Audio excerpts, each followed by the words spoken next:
He's been waiting for someone who never came. The words slipped through Isaiah Cole's mind as he stood in the cold drizzle, eyes fixed on a rusted, iron door at the edge of the old K-9 training facility. The wind carried the scent of wet pine and decayed wood, sharp in his nostrils, mingling with the faint tang of rust from the door's lock. Rain slicked his jacket, soaked through the layers, but he barely noticed. Every muscle tensed as he leaned closer, listening. A faint, irregular sound echoed from behind the metal, a soft scratching, almost tentative, almost apologetic. Not a bark. Not yet. Just a breath, shallow, deliberate, like a heartbeat pressing against the cage of the room it had been trapped in for 6 long years. Isaiah's eyes narrowed, tracing the outline of warped boards and chipped concrete, imagining the years of isolation, the long nights and silent mornings spent inside, waiting, wondering if the world had forgotten. The facility had been abandoned after the contractor left, buildings left to the weather and time, the kennels locked and left to rot. Martha Bell, who lived a few blocks away, had warned him to stay away, her voice low and cracked from years of warning others. Some things aren't meant to be opened, Sergeant. But he had come here anyway. He had driven the last 45 minutes down muddy roads flanked by oaks dripping with rain, headlights slicing through the gray morning, until the sight of the door felt like a summons. He knelt down slightly, hands brushing against cold, wet metal, feeling the vibration of the sound traveling through the lock into his fingers. Ghost. The name rose unbidden, the memory of a dog who had once worked alongside him during his last tour of duty. A K-9 that had saved lives, that had never given up, that had stood sentinel while others slept. He had believed Ghost lost forever, taken by circumstances that were cruel and blind. And yet, here it was, behind a door sealed by neglect and silence. Isaiah exhaled slowly, the air cool against his face, carrying the smell of wet grass and the faint chemical tang of moss growing in the cracks of concrete. He could see the faint outline of a body shifting in. The shadows, a shape all angles and fur matted with the years of confinement. The rain tapped steadily on the roof above, drumming a quiet rhythm, punctuating the tension of the moment. Isaiah pressed his ear closer. A whine, soft and almost imperceptible, met him. It was a sound that spoke of loneliness, of long-held hope, of survival against the odds. He thought of his own time overseas, nights spent listening for sounds that meant life or death, the way Ghost had been there for him then, unflinching, fearless. He could feel the weight of that loyalty now, heavy and undeniable. Fingers tracing the lock. He wondered if the dog remembered him, or if it had forgotten the touch, the voice, the presence of the only person it might have trusted. The wind carried a faint rustle of leaves, and in that moment, Isaiah made a decision. He would open the door, not because he had to, but because someone had to show that the world had not entirely abandoned what had been left behind. He lifted the latch, old and stiff, the metallic scrape sharp in the quiet. The door creaked slowly as it swung inward, revealing darkness pierced only by the dull gray light filtering through broken windows. And then he saw it, fur as pale as winter frost, ribs faintly visible, eyes reflecting a faint glimmer of recognition, the body trembling not with fear, but with the quiet expectation of a reunion long overdue. Isaiah's hand hovered, hesitating, sensing both fragility and strength in the creature before him. Every step forward felt deliberate, each breath measured, the sound of rain outside mingling with the soft panting that had waited years to be heard. In the shadows of the room, objects lay forgotten, torn blankets, an empty water bowl, the scent of mildew and age, but the presence of life was undeniable. Ghost lifted his head slightly, ears twitching, and Isaiah spoke softly, the words carrying across the span of time. "It's okay, boy. I'm here." The dog's amber eyes flicked to him, wary yet recognizing, a spark igniting that had survived the years of darkness. The rain outside intensified, a thin mist forming against the iron frame of the door, and for the first time in a long time, Isaiah felt the stillness of the world bend, allowing a fragile, quiet hope to take root in a place where it had been forbidden for so long. No rush, no grand gestures, just two souls acknowledging one another, the years of solitude pressing against the edges of this first moment. Isaiah extended a hand, fingertips brushing against fur matted with dust and neglect, and Ghost leaned in slightly, a tentative gesture, the small act speaking louder than any words could convey. The room seemed to hold its breath, the dripping water marking the passage of time, as if the world had stopped outside to witness this long-awaited acknowledgement. Isaiah straightened slightly, feeling the ache of years in his own bones, the weight of responsibility for what had been left behind pressing on his shoulders, yet softened by the undeniable proof that loyalty endures beyond confinement, beyond despair, beyond years of waiting. Ghost moved a fraction closer, a tentative step that bridged the gap of time and neglect, and Isaiah whispered again, steady and calm. You waited. You never gave up. The sound was carried through the room, caught in the rain and dust, settling over the two of them, an invisible promise that whatever came next would be met together, that the door had opened not just to release, but to the beginning of trust renewed. And for the first time that morning, the cold gray air felt almost warm as a fragile, enduring bond began to pulse quietly in the shadows of the abandoned facility. Isaiah did not move quickly. He had learned a long time ago that wounded creatures measure kindness by patience, not force. He stayed low, one knee on the damp concrete, one hand open where Ghost could see it, while the old facility groaned softly around them. Rain slipped through a crack in the roof and tapped into a shallow puddle near the wall. Somewhere outside, a loose sheet of tin knocked against its frame in the wind. Ghost watched everything. The white German shepherd's body was thin beneath the ruined coat, but his eyes were still working, still counting exits, still reading the room the way a trained K9 reads danger before a human knows it has arrived. Isaiah recognized that look because he had carried the same one into grocery stores, gas stations, church basements, and quiet parking lots for years. The war had ended on paper. It had not ended in his nerves. He shifted his weight slowly and lowered his voice. Easy, Ghost. I am not here to take anything from you. The dog's ears twitched at the sound of his name. It was small, almost nothing. But to Isaiah, it landed like a hand on his chest. He remembered another morning, another kind of dust, another white shape moving ahead through broken light while Marines followed in silence. He remembered a young corporal named Daniel Price laughing under his breath and saying that Ghost had more sense than half the platoon. Daniel had been the kind of man who made fear feel embarrassed to enter the room. He carried extra socks for men who forgot theirs. He wrote letters home in careful block letters. He fed Ghost pieces of plain turkey from his own meal pouch when he thought no one was watching. Isaiah had not spoken Daniel's name out loud in almost 6 years. Not because he forgot, because saying it made the past stand up again. Ghost gave a faint sound, not quite a whine, not quite a growl, and Isaiah blinked himself back into the room. You remember something, do you not? He whispered. Ghost did not step closer. Instead, he turned his head toward the back corner, where a collapsed shelf leaned against the wall and a stained gray blanket lay gathered like a nest. Isaiah followed the look and saw that the dog was not simply hiding there. He was guarding it. Even now, starving and exhausted, Ghost had placed his body between Isaiah and whatever lay beneath that blanket. That was not fear. That was duty. Isaiah's throat tightened. He had not come to this place looking for a mission. After leaving the Marine Corps, he had told himself he was finished being responsible for lives that might slip through his hands. He had bought these 17 acres outside the small Georgia town of Red Oak with the last of his savings and a loan from a veterans program, thinking he might turn the old service buildings into a repair shop. Engines made sense. Brake lines, belts, filters, oil pans. Broken. Things that did not look at you when they hurt. Broken things that did not remember your voice. The real estate agent had called the abandoned K9 facility an eyesore and joked that Isaiah could knock it down before summer. Isaiah had nodded. He had signed the papers.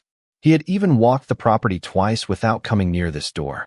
Then last night, Martha Bell had appeared at the fence line in a yellow raincoat, holding a flashlight and looking at him like a woman carrying news no one wanted.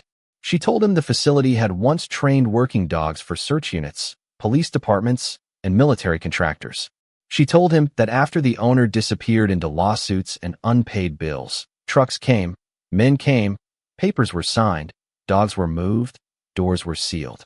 But after everyone left, she kept hearing one sound from the far kennel during storms. Not loud, not constant, just enough to make a person wonder. I called twice, she had said, eyes wet behind her glasses. They told me it was probably pipes. Isaiah had looked toward the dark building. For 6 years, Martha had lowered her head. People believe what lets them sleep. Now, kneeling in the room those people had forgotten, Isaiah understood the weight of her sentence. Ghost lowered his head slightly, still guarding the blanket. Isaiah reached toward his own chest and pulled the chain from beneath his shirt. 2 dog tags rested in his palm, darkened by time, warm from his skin. One carried his name.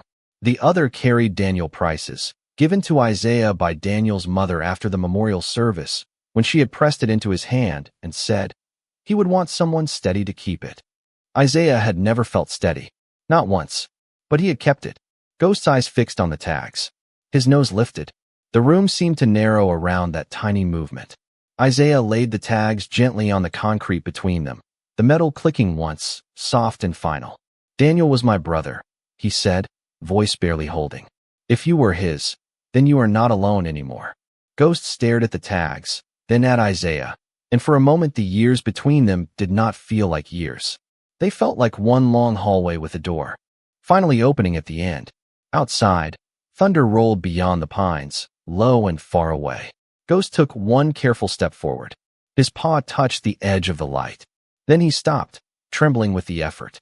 Isaiah did not reach. He did not call. He only stayed. Sometimes mercy is not the hand that grabs. Sometimes it is the hand that waits until pain remembers how to trust. Isaiah stood slowly, letting his eyes adjust to the dim light spilling through broken windows, the shadows stretching across the wet concrete floor like echoes of forgotten years. The facility smelled of damp wood and aged metal, faintly tinged with the musk of a dog who had spent a long time confined. Ghost shifted slightly, keeping the blanket between himself and Isaiah, yet his amber eyes did not leave the man. Isaiah knew that the first step toward trust was patience, not words, not commands. He straightened his jacket, the rain still dripping from the hood, and moved carefully along the room, scanning each corner, each leaning post, each puddle where light hit and reflected in irregular patterns. He could hear the faint sound of his boots on the concrete, the echo bouncing back off walls layered with peeling paint. Outside, the wind carried the scent of wet pines and old moss, mingling with the faint smoke from a neighbor's chimney, making the world beyond the walls feel distant and almost unreal. Isaiah reached the collapsed shelf that Ghost had been guarding. He crouched slightly, letting his hands hover above the floor without touching anything at first, allowing the dog to see his calm intention. Ghost tensed, his body low, ears moving, tail tucked slightly but not fully, signaling caution rather than fear. Isaiah took a soft breath, letting the quiet settle between them. He spoke in a low voice, deliberate. I am here to help, not to take anything. The sound of his words traveled slowly across the concrete, carrying the weight of honesty and respect. Ghost made a slight sound, a muted whine, almost imperceptible, and his head lifted just enough for Isaiah to see the shape of his body, the ribs faintly visible beneath fur dulled by years of confinement. Isaiah's mind drifted for a moment to his own time in the service, the nights spent in tents with wind cutting through seams, the way Ghost had once worked alongside him and others, eyes alert, senses sharp, trust given only where earned. He could remember the weight of responsibility, how small mistakes could ripple into long consequences, how patience often determined survival. That memory now seemed alive again in the dim room, mirrored by the dog before him. Isaiah reached slowly toward his pocket and withdrew a small flashlight, keeping it low and soft, allowing the beam to fall along the edges of the blanket Ghost had been guarding. The light caught on a worn patch of fur, highlighting the white coat that had dulled over time, and the dog's eyes reflected the faint glow, searching, assessing, remembering. Isaiah knelt fully now, keeping his hands visible, calm, open. You waited long, did you not? He murmured. Ghost did not move forward, did not retreat. He merely shifted a fraction, a subtle acknowledgement, a tiny act of connection that carried all the weight of 6 years of isolation. Isaiah let a soft exhale escape, feeling the tension in the room ease just slightly, and he allowed himself to remember the sound of Daniel Price's voice, the old handler who had once given him a sense of purpose, a reminder of loyalty and courage. That memory intertwined with the present as he remained still, letting Ghost adjust to the human in front of him who was no longer a stranger, but also not yet fully trusted. The wind outside carried a distant bird call, a single note that seemed almost musical, blending with the sound of dripping water inside the facility. Isaiah's fingers brushed against the concrete near the blanket, and Ghost made a small step forward, his paw moving just enough to touch the edge of the light. Isaiah kept his eyes steady, his presence firm but non-threatening. The dog's body tensed and relaxed in micro-movements, each one a calculation, a decision about the man before him. Isaiah waited, knowing that the next moments would determine whether the bridge between years of confinement and a new beginning could be crossed. He whispered, almost to himself, "You are not alone anymore." Ghost tilted his head, eyes tracking the movement, and then, slowly, the white K9 inched closer to Isaiah, just enough for the gap between them to feel like a span of trust beginning to form, fragile but undeniable. Outside the room, rain continued to fall, tapping lightly on the roof, a rhythm steady and calming. Isaiah stayed still, letting the sound mingle with the quiet breathing of the dog, the muted dripping, the soft sighs of the facility settling after years of neglect. Every detail mattered, from the texture of the floor beneath his knee to the faint metallic scent that lingered in the air, to the glint of light on Ghost's amber eyes. In that quiet space, a connection began to take hold, one built on patience, recognition, and the small, deliberate steps of courage that come from understanding that trust cannot be demanded but only earned. Isaiah understood then that Ghost was not protecting a corner. He was protecting a memory. The flashlight beam rested softly on the gray blanket, and beneath its frayed edge, something small caught the light, a curved piece of worn leather darkened by age and dust. Ghost lowered his head, a faint tremor moving through his shoulders, and gave one quiet breath that sounded almost like a warning, but Isaiah heard the grief inside it. He did not reach first. He waited until the dog's eyes came back to his, until that fragile permission passed between them without a sound. Then Isaiah used 2 fingers to lift the edge of the blanket. The leather collar underneath was cracked, folded in on itself, and marked with a strip of faded white stitching. A metal plate hung from it, scratched but still readable beneath the dust. Isaiah angled the light closer, and the room seemed to fall away around him. K9 Ghost. Handler, Corporal Daniel Price. For several seconds, Isaiah could not breathe. The rain outside became distant. The wind against the loose tin became distant. Even Ghost's soft panting seemed to come from another life.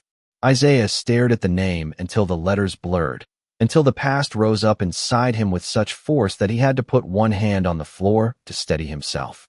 Daniel Price, the man who used to hum old gospel songs under his breath before dawn. The man who said every dog understood honesty before any human did. The man who once gave Isaiah his last clean pair of socks because Isaiah's feet were soaked and he would not admit it. The man whose mother had stood in a small church in North Carolina with both hands wrapped around Isaiah's, asking him to keep her son's dog tag close because Daniel believed family was something you chose when life became too hard to carry alone. Isaiah had carried that tag every day, through discharge papers, through sleepless nights, through quiet dinners he could not finish, through jobs he quit because the sound of a dropped wrench made his heart climb into his throat. And all this time, Ghost had been here, less than a day's drive from where Isaiah had finally tried to start over, locked inside a forgotten building with the last thing Daniel had left him. Isaiah looked at the white German shepherd, and the dog looked back with a stillness that felt almost human. Not accusing, not begging, just waiting. That was what broke him. Not the locked door, not the years, not even the collar. It was the fact that Ghost had kept watch when no one else did. Isaiah reached for Daniel's dog tag and laid it beside the collar on the concrete. The 2 pieces of metal touched with a tiny sound, soft as a chapel bell heard from far away. Ghost's ears lifted.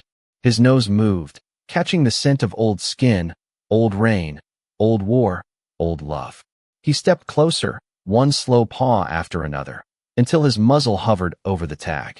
Then the dog lowered his head and pressed his nose against it. Isaiah closed his eyes. He had promised himself he would not break down in that room.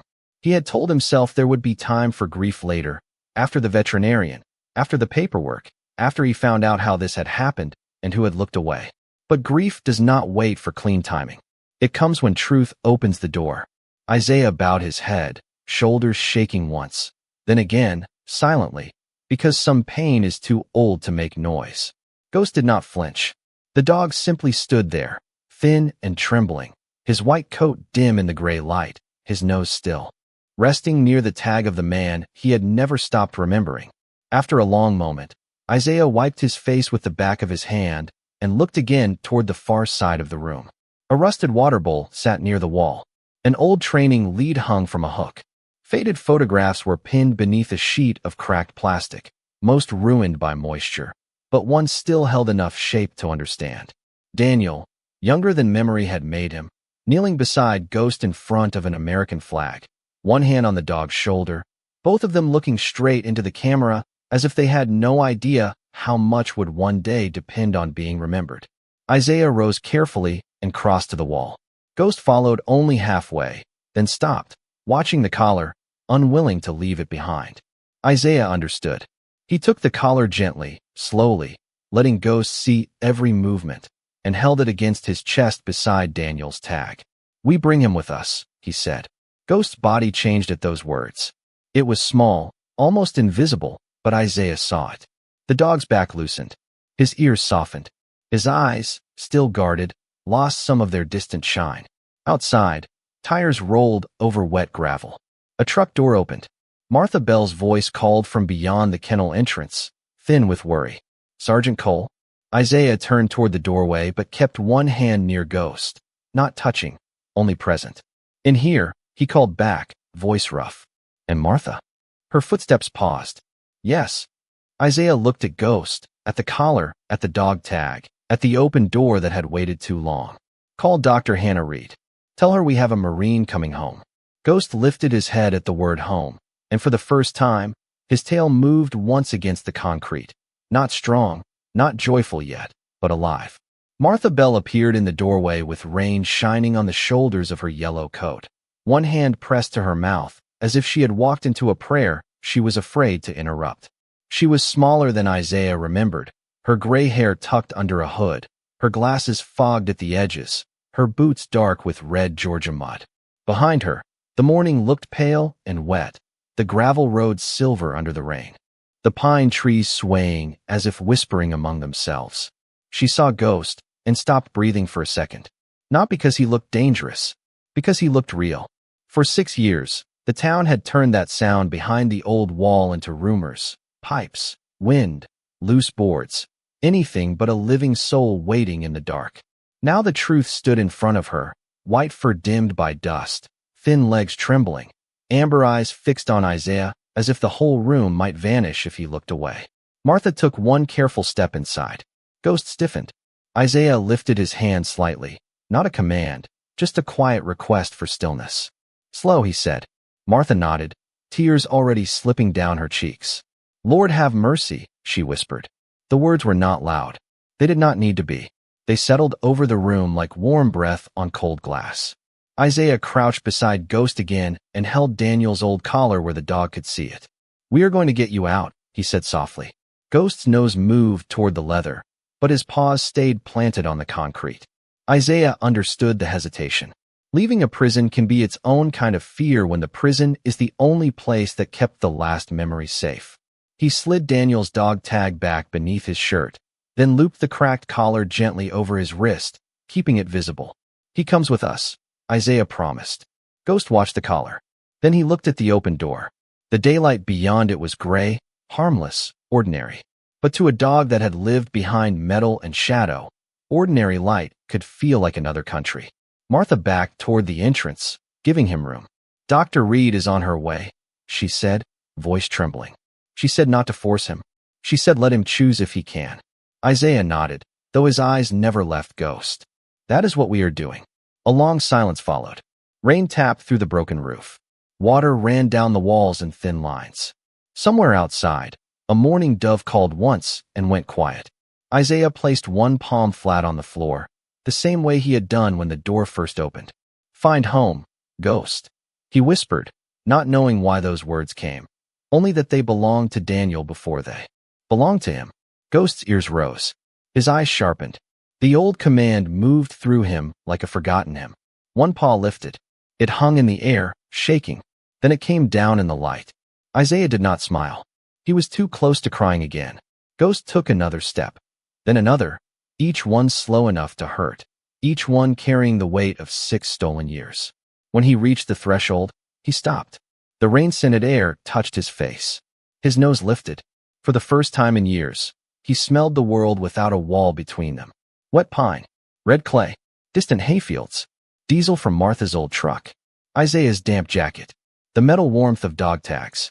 Ghost blinked into the gray morning, and his body trembled so hard Isaiah almost reached for him. But he remembered. Mercy waits. Ghost stepped outside on his own. Martha turned away then, shoulders shaking, one hand gripping the doorframe. Isaiah walked beside the dog, not ahead, not behind, matching his pace across the muddy ground toward the shelter of the truck. Every few feet, Ghost paused to look back at the kennel, at the open door, at the room that had held him and failed him and somehow not destroyed him. Isaiah looked back too. The door hung open in the rain like a mouth that had finally told the truth. By the time they reached Martha's truck, Dr. Hannah Reed's white veterinary van was pulling into the yard, tires crunching over gravel, windshield wipers beating steadily. She stepped out with a medical bag and a folded blanket, her dark hair tied back, her face calm in the way only practiced compassion can be calm. She did not rush. She studied Ghost from 10 feet away, eyes taking in the thin frame, the guarded stance, the fragile dignity that still remained. "Hey, handsome," she said gently. "You have had a long shift, have you not?" Ghost looked at her, then leaned almost imperceptibly toward Isaiah's leg. It was the first time he had chosen contact. Isaiah felt the weight of that small, lean travel through him like grace. Dr. Reed noticed too, and her expression softened. "All right," she said. "We will do this his way." Isaiah removed his jacket and spread it across the back seat of Martha's truck. Ghost watched the movement, uncertain. Then Isaiah placed Daniel's collar on the jacket. That was enough. Ghost climbed slowly, awkwardly, his body weak but his purpose clear, and curled around the old leather as if guarding it through one more journey. Isaiah climbed in beside him, leaving the door open until Ghost settled. Martha started the truck. Dr. Reed followed behind in the van. As they rolled away from the abandoned facility, the rain softened to a mist. Ghost kept his nose against the collar, but his eyes stayed on Isaiah. And Isaiah, sitting beside the dog he thought history had taken, understood that rescue was not a single moment. It was every mile after the door opened. It was staying when the wounded soul looked back to make sure you still meant it. The ride to Red Oak Animal Clinic felt longer than 7 miles. Martha drove with both hands tight on the wheel, her old truck humming over wet country roads while rain gathered in bright beads along the windows. Dr. Hannah Reed followed close behind in her white van, headlights softened by mist. Isaiah sat in the back seat beside Ghost, one hand resting on the edge of the jacket, not touching the dog unless Ghost asked for it. The white German shepherd lay curled around Daniel's collar, his nose pressed into the cracked leather, his breathing uneven but steady enough to count. Every few minutes, his eyes lifted to Isaiah, and every time they did, Isaiah gave the same quiet answer without words. "I am still here." The road curved past soybean fields and church signs, past mailboxes leaning under the weight of weather, past small houses with porch lights glowing against the gray morning. It was the kind of landscape Isaiah had once dreamed about while deployed, ordinary America in all its gentle details, a gas station with a faded flag, a diner opening for breakfast, a school bus moving slow with its red lights blinking at the crossroads. But beside him was proof that ordinary places could hide deep sorrow when people chose not to look closely. Ghost stirred when the truck slowed at the clinic. The building was small, white brick with green shutters and a hand-painted sign out front. That read Red Oak Animal Clinic. Wind chimes moved under the awning, making a soft silver sound in the rain. Dr. Reed parked quickly and came around with a folded blanket, her movements calm and measured. "We will use the side entrance," she said. "Less noise, less light." Isaiah nodded. Ghost did not want to stand at first. His legs trembled beneath him, and his paws slipped once on the wet rubber mat. But when Isaiah picked up Daniel's collar and held it where the dog could see, Ghost gathered himself with a quiet courage that made Martha turn away again. He stepped down from the truck slowly, leaning just enough into Isaiah's leg to keep his balance. The clinic smelled of clean floors, warm towels, antiseptic, and dry kibble. Somewhere behind a door, a small dog barked twice, and Ghost froze. His body lowered, eyes moving fast. Isaiah placed himself between Ghost and the hallway, not blocking him, only shielding the space. "Easy," he murmured. "Nobody is asking you to fight." Dr. Reed opened a quiet exam room at the end of the hall, dimmed the lights, and spread the blanket on the floor instead of lifting Ghost onto the table. "He has earned the floor," she said softly. Ghost looked at her for a long second, then lowered himself onto the blanket, still keeping the old collar under his chin. Hannah worked with the kind of gentleness that came from knowing animals do not owe humans forgiveness. She checked his gums, listened to his chest, examined his paws, and moved her hands through the matted white coat with slow respect. Isaiah watched every small change in her face. She was careful, but not untouched. The longer she examined Ghost, the quieter she became. "He is dehydrated," she said at last. "Undernourished. There are skin infections, old pressure sores, joint stiffness. His throat is irritated, probably from years of stress vocalizing." Her voice stayed professional, but her eyes did not. "He is weak, Sergeant Cole. We can help him, but the next 24 hours matter." Isaiah looked down at Ghost. The dog's eyes were half closed, but his nose remained against Daniel's collar. "Will he make it?" he asked. Hannah paused, and that pause told him more than any answer could. "He has already survived things that should have taken the will out of him," she said. "So I am not going to insult him by guessing small." Martha stood near the wall with her wet hood down, hands clasped like she was in church. "I should have done more," she whispered. Isaiah looked at her. "You came today. Too late." Ghost's eyes moved toward her voice. Isaiah saw the way Martha's face crumpled, not from fear, but from guilt finally finding a place to land. He could have told her it was not her fault. Maybe part of it was not. Maybe part of it belonged to men with forms and keys and polite voices who decided a locked door was easier than a hard question. Maybe part of it belonged to a town that had taught itself to call suffering by safer names.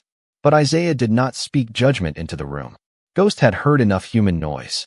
Hannah prepared fluids and soft food, explaining each movement before she made it, as if Ghost deserved to know. When the cool line touched beneath his skin, he flinched but did not pull away. Isaiah lowered his hand near the blanket. This time, Ghost leaned his muzzle against his fingers. It was light, barely pressure, but it stopped Isaiah's breath.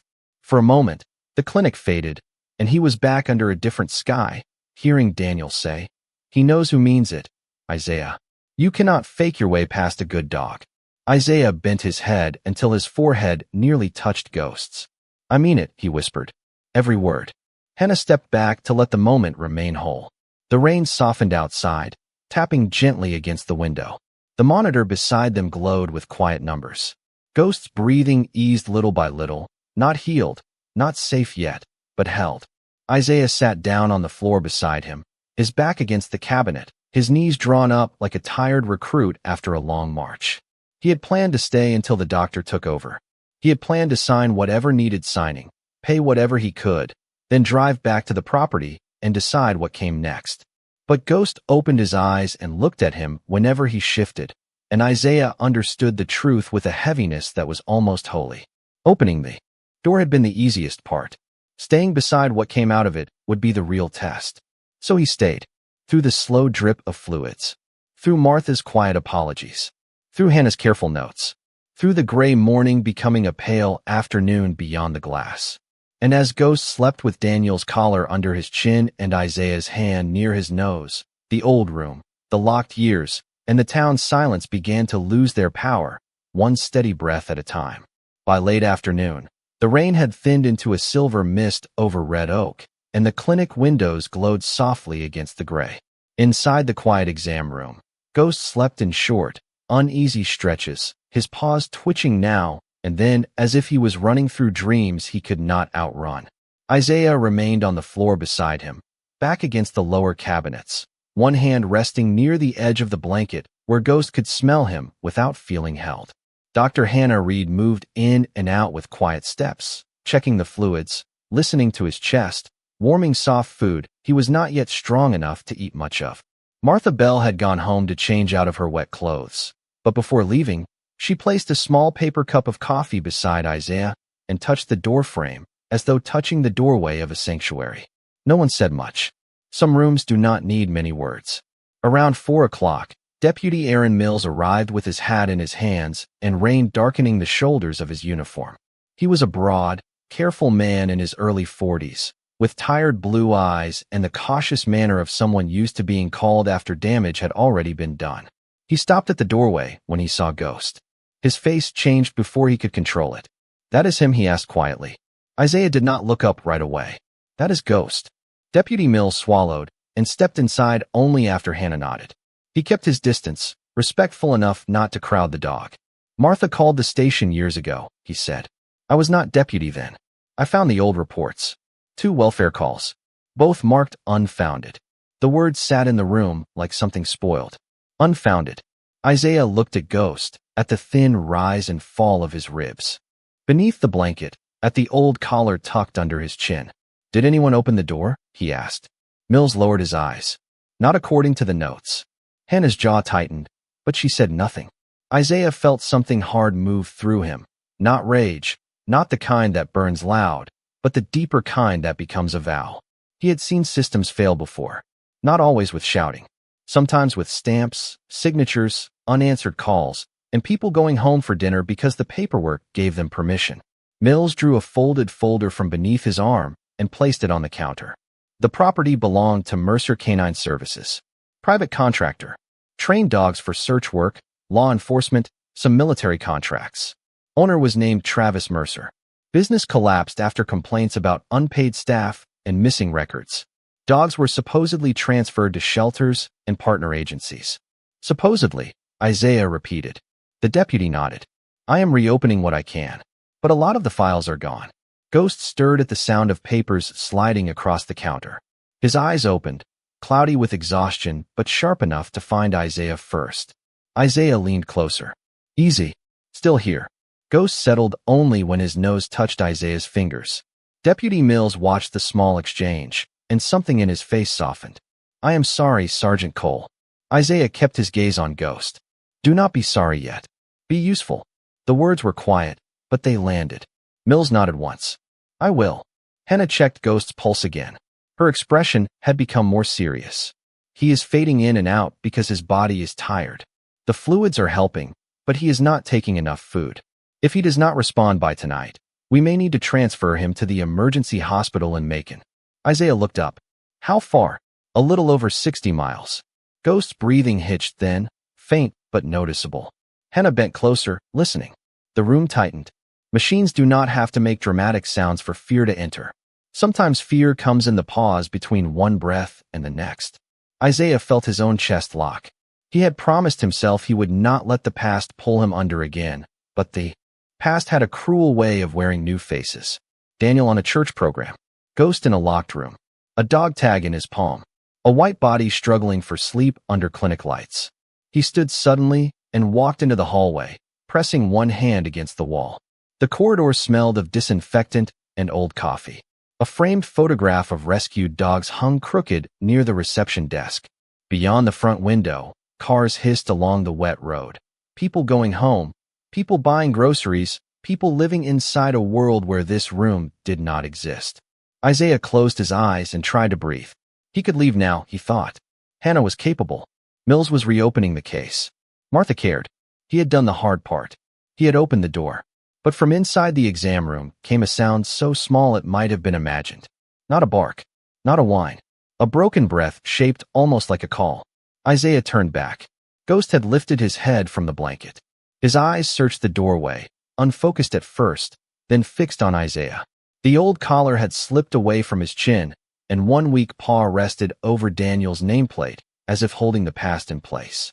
Hannah looked over her shoulder. "He woke when you left."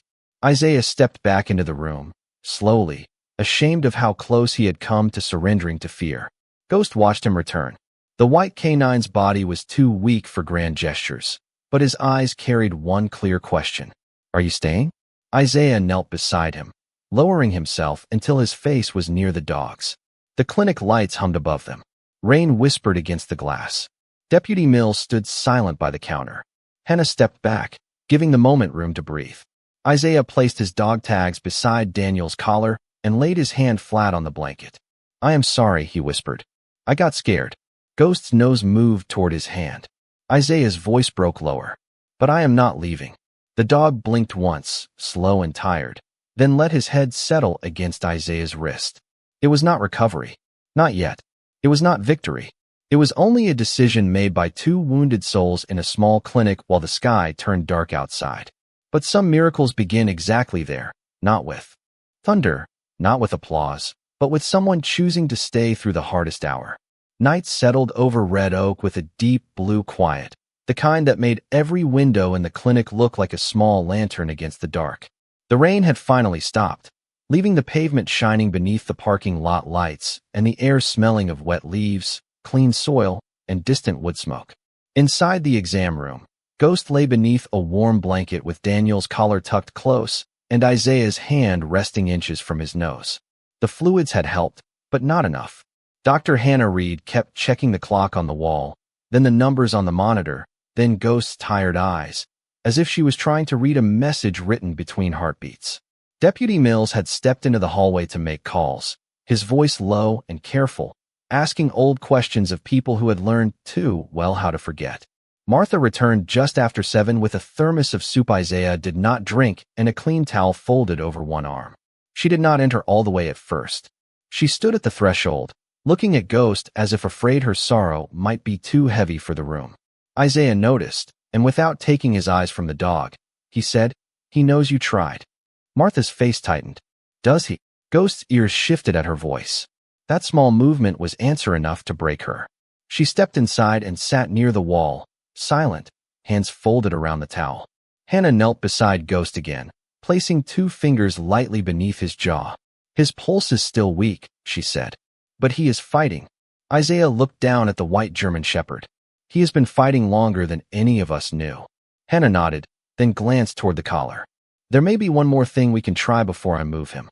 Sometimes working dogs respond to memory when their bodies are too tired to respond to food. Isaiah's eyes lifted. "Commands. Not ordinary ones," Hannah said. "Personal ones. Handler phrases. Words tied to safety, purpose, home." The room went still around that word. Home. Isaiah looked at Daniel's collar, then at the dog tag resting against his own chest. He had spent years avoiding certain memories because they arrived with too much weight. But now memory was not a wound asking to be reopened. It was a key. He closed his eyes and listened inward, past the hum of the clinic lights, past the rainwater dripping from the roof outside, past the low murmur of Deputy Mills in the hall. He searched for Daniel's voice. Not the memorial version, not the folded flag version, the living one, the one laughing softly at dawn while Ghost sat alert beside him, the one speaking to a dog as if speaking to a brother. Isaiah remembered Daniel crouching near a dusty road, touching 2 fingers to his chest, then pointing toward the horizon. Find home, Ghost. It had never meant a building. It had meant find the living, find the lost, find the place where someone is still waiting. Isaiah opened his eyes. Ghost was watching him now, barely awake, but watching. Isaiah leaned closer, his voice low enough that the room had to lean with him. Find home, Ghost. Nothing happened. Not at first. The monitor continued its quiet rhythm. Martha held her breath. Hannah stayed motionless, one hand resting near the blanket. Isaiah swallowed the ache in his throat and tried again, softer this time, letting Daniel's cadence guide the words. Find home, Ghost. The dog's nose moved. His eyelids trembled. Then, slowly, with a strength that seemed to come from somewhere older than the body, Ghost lifted his head from the blanket. His eyes searched the room, not confused now, not lost. They moved from Martha to Hannah, from Hannah to the doorway, then back to Isaiah. He drew in a thin breath and pushed his muzzle toward Isaiah's chest, toward the dog tags beneath his shirt. Isaiah pulled them free. The metal swung once in the clinic light. Ghost touched Daniel's tag with his nose. Then he did something no one expected. He shifted his paw, weak and shaking, and placed it over Isaiah's wrist, holding him there. Martha made a sound that was half sob, half prayer. Hannah blinked hard and whispered, "There you are." Isaiah could not speak. The dog was not just recognizing a command. He was answering it. Home had not been the kennel. It had not been the collar. It had not even been the past. Home was the person who came back and stayed. Deputy Mills appeared in the doorway, phone lowered, drawn by the silence that had changed shape. What happened? He asked. Hannah did not look away from Ghost. He remembered. Isaiah bowed his head until his forehead nearly touched the dog's. Daniel sent you back, he whispered. Maybe not to the same man, but to someone who needed finding. Ghost exhaled, long and tired, then relaxed against Isaiah's hand. The monitor steadied, not dramatically, not like a movie miracle with music rising through the walls, but enough for Hannah to see it. Enough for her shoulders to loosen. Enough for Hope to enter the room without asking permission. We hold off on the transfer, she said quietly. For now, we keep him warm, keep the fluids going, and let him rest. Isaiah nodded, but his eyes stayed on Ghost. He understood then what Daniel had left behind. Not only a dog, not only a memory, a final mission without paperwork, without medals, without witnesses. Do not let loyalty die in the dark. Do not leave the faithful behind. Outside, the clouds began to break over Red Oak, and a thin line of moonlight touched the wet parking lot. Inside, Ghost slept again, but this time his breathing carried a different rhythm. Less like survival, more like return. Isaiah stayed beside him through the long night, one hand near the white fur, Daniel's tag resting between them, and for the first time in 6 years, the command "Find Home" did not sound like a memory of loss. It sounded like a promise still being kept. By sunrise, Ghost was still alive.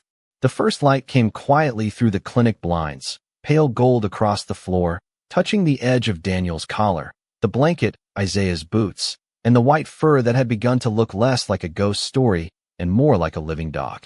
Dr. Hannah Reed entered just after 6 with a paper cup of coffee in one hand and her stethoscope in the other. She expected to find the same fragile breathing, the same long uncertainty, the same narrow line between hope and heartbreak. Instead, Ghost lifted his head. Not far, not strong, but enough. Hannah stopped in the doorway, and a smile came to her. Slowly, the way dawn comes to a field after a hard storm. Isaiah had not slept. His eyes were tired, his shoulders stiff, his back aching from the clinic floor, but when Ghost looked at him, he felt something in his chest loosen that no doctor had ever reached. "Morning, Marine," he whispered. Ghost blinked once, then nudged the old collar with his nose as if reminding everyone that another name belonged in the room too. Hannah knelt beside him and listened to his chest. The clinic was quiet except for the low hum of lights, the distant ring of a phone at the front desk, and Martha Bell murmuring a prayer in the hallway she thought nobody could hear. Hannah listened longer than necessary, then looked at Isaiah. "He is not out of the woods," she said softly, "but he is walking toward the clearing." Isaiah lowered his head, one hand covering his mouth. He did not cry the way he had in the kennel. This was different. This was the kind of emotion that does not break a man open. It puts something back. Over the next few days, Red Oak began to change in small, visible ways. Deputy Mills reopened the reports and found names, dates, signatures, and unanswered notes that had been buried under years of routine neglect. Martha started leaving flowers near the old facility fence, not as decoration, but as witness. People who had once driven past the property without looking began slowing down. Some brought blankets. Some brought food. Some brought apologies they did not know how to say out loud. Isaiah accepted the useful things and let the rest pass through silence. Ghost stayed at the clinic for 12 days. His appetite returned first in tiny acts of courage, a spoonful of soft food, a drink of water, a curious sniff at Hannah's hand. Then came strength, not sudden, not clean, but faithful. He stood for 10 seconds, then 30, then crossed the room to Isaiah without being called. Each step sounded small against the clinic floor, but to everyone watching, it felt like the world correcting itself 1 inch at a time. When Hannah finally cleared him to leave, she placed a new white bandana around his neck. Isaiah clipped Daniel's old collar to a shadow box instead of putting it back on Ghost. "That one carried enough," he said. On the drive back to the property, Ghost sat in the passenger seat of Isaiah's truck, windows cracked open, nose lifted to the Georgia air. The road was dry now, lined with green pastures and mailboxes shining after the rain. Isaiah drove slowly. Not because Ghost was weak, though he still was. Because some returns deserved to be unhurried. When they reached the old K9 facility, the iron door still hung open. Isaiah parked, stepped out, and stood with Ghost in the morning sun. The building no longer looked haunted. It looked tired, waiting. A week later, Isaiah took the door off its hinges. He did not throw it away. He cleaned the rust, sanded the edges, and set it upright beside the entrance road on 2 cedar posts. Beneath it, he mounted a simple wooden sign burned by hand with 6 words: "No soul gets left behind." By spring, the property had a new name: Daniel Price, K9 Haven. The old kennels were rebuilt with wide runs, warm beds, fresh water, and windows that opened toward the fields. Retired working dogs came first, then frightened strays, then dogs nobody knew what to do with because they had too much history in their eyes. Isaiah did not promise to fix them. He promised to stay. Ghost became the quiet center of it all. His white coat grew clean and thick again, though scars of time remained beneath it. He did not bark much. His voice had been worn down by years no one could return. But he had other ways of speaking. He stood beside nervous dogs until they stopped trembling. He rested his head on Isaiah's knee when old memories visited at night. He walked every morning to the iron door sign and sat there for a while, as if honoring the place where waiting ended. One evening, months later, the sun lowered over red oak in a wash of amber and rose. Isaiah sat on the porch of the rebuilt office, Daniel's dog tag resting against his chest, Ghost lying beside him with his muzzle on Isaiah's boot. From the new kennels came the gentle sounds of life, paws moving over clean floors, water bowls shifting, a soft whine answered by another dog settling close. Martha stood by the fence with a basket of towels. Hannah's van was parked near the barn. Deputy Mills had just dropped off another rescued shepherd mix, and for once, he left smiling. Isaiah looked down at Ghost, and Ghost looked back with eyes no longer asking if the door would close again. The night air smelled of grass, cedar, and warm dust. No music played. No one made a speech. The miracle did not need one. It was there in the open gate, in the clean water, in the old iron door that would never lock another living soul away, and in a Marine who had come to rescue a dog only to find that grace had been waiting behind the same door for him.